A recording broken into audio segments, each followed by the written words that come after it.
really a total betrayal. I've seen the conversation of my family, my father, my uncle, that what they want, what they really want is just simple. To leave this country at peace, my family dreaming, all the Filipino living in comfort, their children going to school, and be a self-reliant Filipino. Nasa Hawaii si Marco. We were there that time. Okay, totoo yun. Dumating si Doy. Ano yung dad ko? Hindi na nakapagsasalita si Ethel. So, Doy, kumusta? Yun lang. Sabi ni Doy, Doc, then my father is a doctor, Pacifico Edralin Marcos. Sabi niya, Doy, eto last will ni Ethel. Malibing lang siya dun sa Paway. 90% ng kayamanan na acquired namin, 90% of all our family earthly good, ibibigay sa Pilipinas, basta paandarin lang ang Bataan Nuclear Power Plant. Alam mo ang sabi ni Cory, I want the Filipinos suffer so they will hate Marcos. That is the very exact word of Corazon Aquino. May humanitarian na ba ang Marcos sa sarili nila? Wala. Sin lang lahat ng gumawa. Basta to, ginawa ko lahat ng humanitarian just to cleanse the family name of any crime. So, I am the sacrificial lamb. I have to do this thing to cleanse my family name of any crime. I have to do this to free my family name, Hands for Justice. I have to do this humanitarian to give my family name strength to face the country with pride. When I said, I asked Fortuna, my auntie, why me? Alam mo kung ano sabi niya? Don't worry. They are politicians. They have their names. You have the wealth. What's your problem, Francis? Si Emelda sa akin humihingi ng pera, si Bongbong sa akin humihingi ng pera, si Amy sa akin humihingi ng pera. Ibig sabihin na sa akin lahat ng kayamanan ng Marcos. Ang pumirma ng birth certificate ko si Pacifico Edralin Marcos. Para sa mga hindi pa nakakaalam ng ang tunay niyang pagkatao, unahin natin ang kanyang ina na si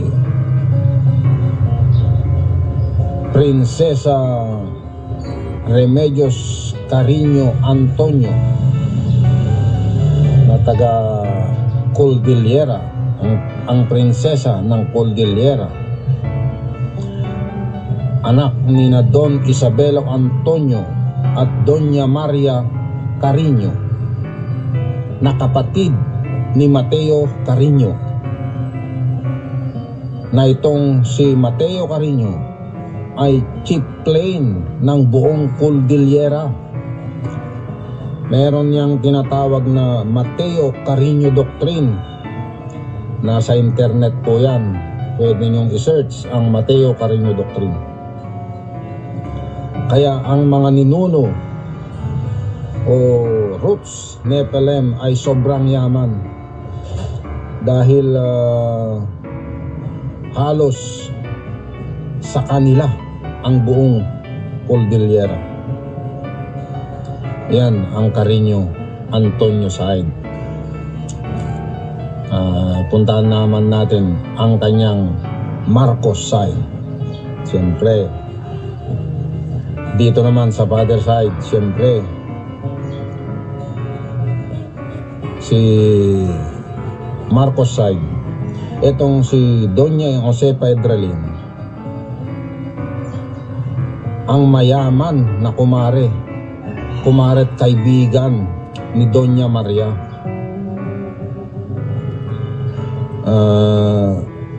Doña Maria Carino, yung nanay ni Remedios. Dahil dalaga pa si Doña Josefa noon, ipinakilala ni na Doña Maria at ni Don Isabelo sa kanilang kaibigan din na si Mariano Marcos. Yun.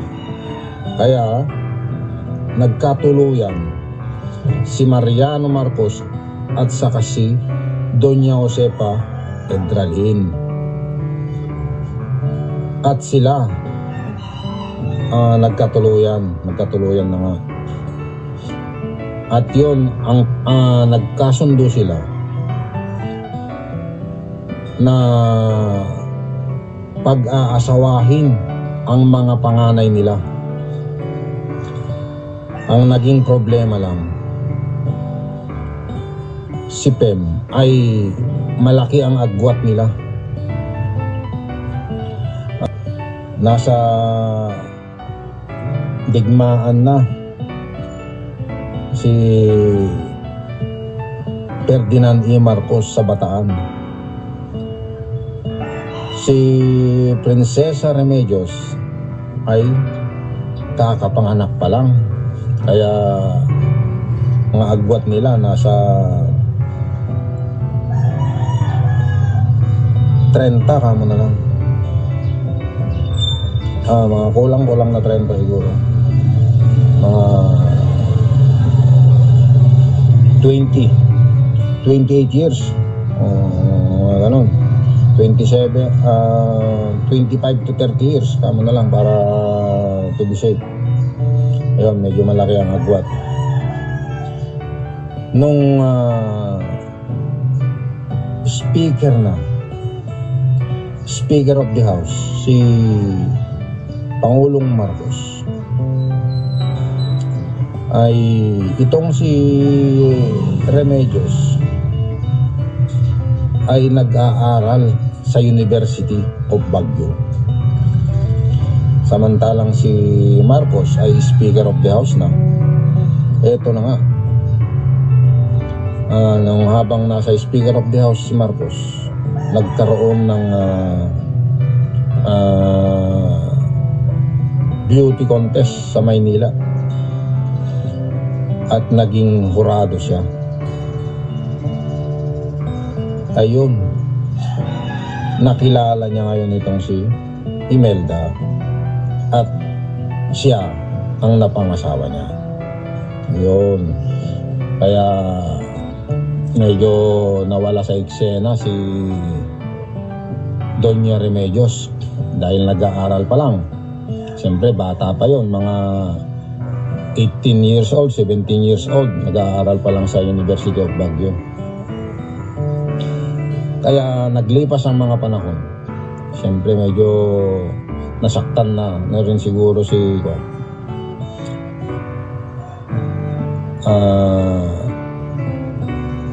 noong 1970, kinausap ni Don Isabelo Antonio si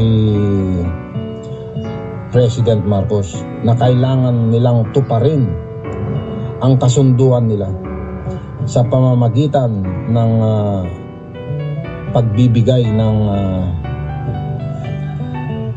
anak.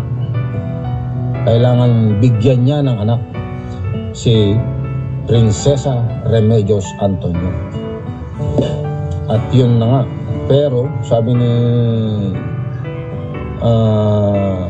Don Isabelo Antonio na bigyan mo ng anak pero gusto kong may kilalanin siyang ama. Yun. Kaya nang ibang bansa sila at doon binuo si FLN. At yun na noong 1979 at pinanganak ng 1978, mga 61 years old si Pangulong Marcos noon. At 1962 pa nga, pumunta pa sa Amerika si Juan. 1962 ba yun? 1982 pa.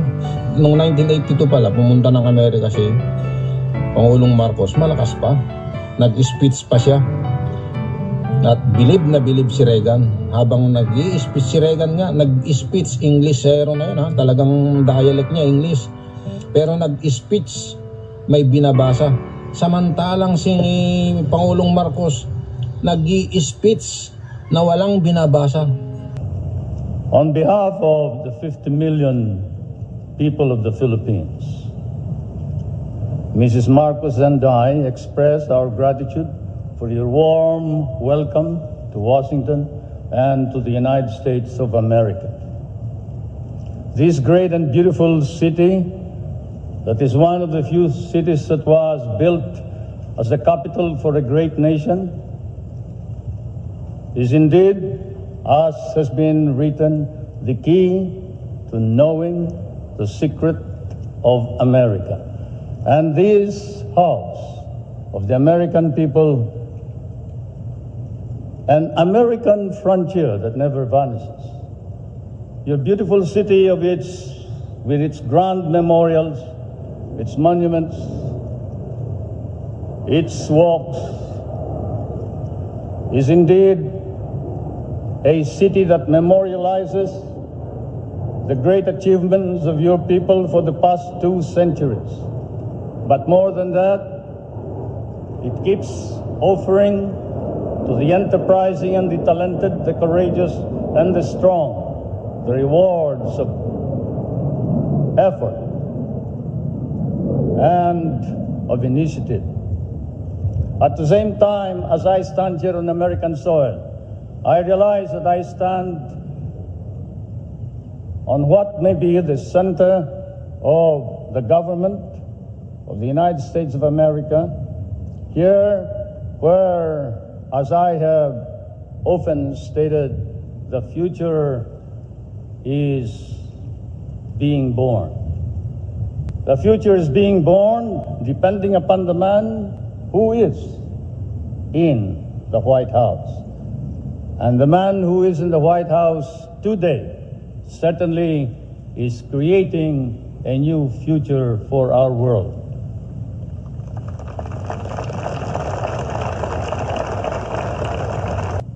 I come from the Philippines, a part of Asia, which has been molded along the principles, and His divine providence may grant you guidance, strengthen both your heart and hand, so that that hand may be strong on the lever of power and save our humanity.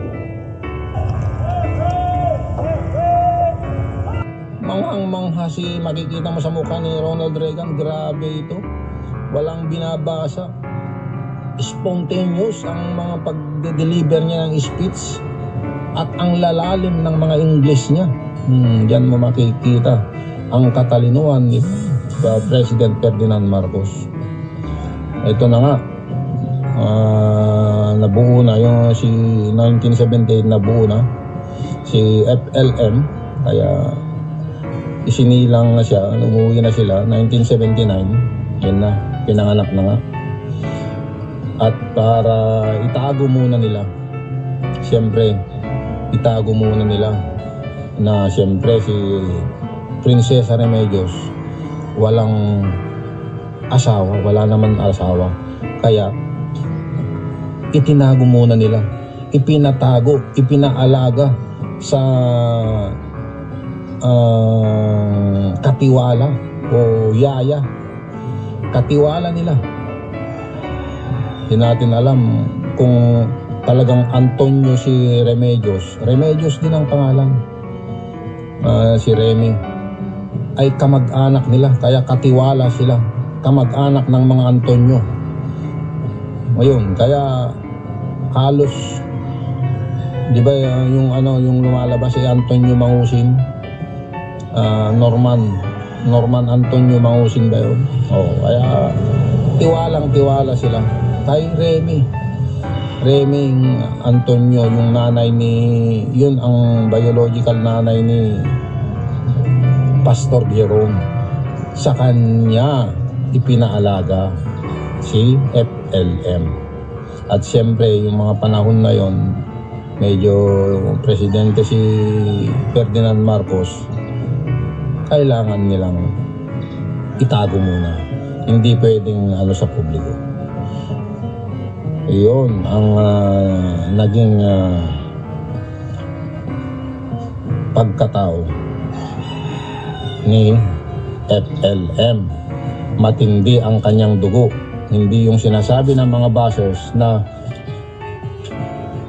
gusgusin na walang pera. Hindi po yan totoo, dahil yung Carino side halos sa kanila ang buong Cordillera. May minahan sa ginto, may minahan nandyan binubungkal ang ginto sa Cordillera. Ngayon, kaya maraming lupain Yun na nga. At sinabi nga ni Idol na mana niya, mga lupain, yun ang pinagbebenta niya para itulong sa kapuspalad nating mga kababayan. Kaya pag darating ang araw, lalabas si Idol FLM na mas matingkad pa siya. Lalo lang nilang pinapasikat si Idol. Yun ang hindi nila alam. Paglabas niya, napakabango na niyan. At malilinis na ang kanyang buong pagkatao.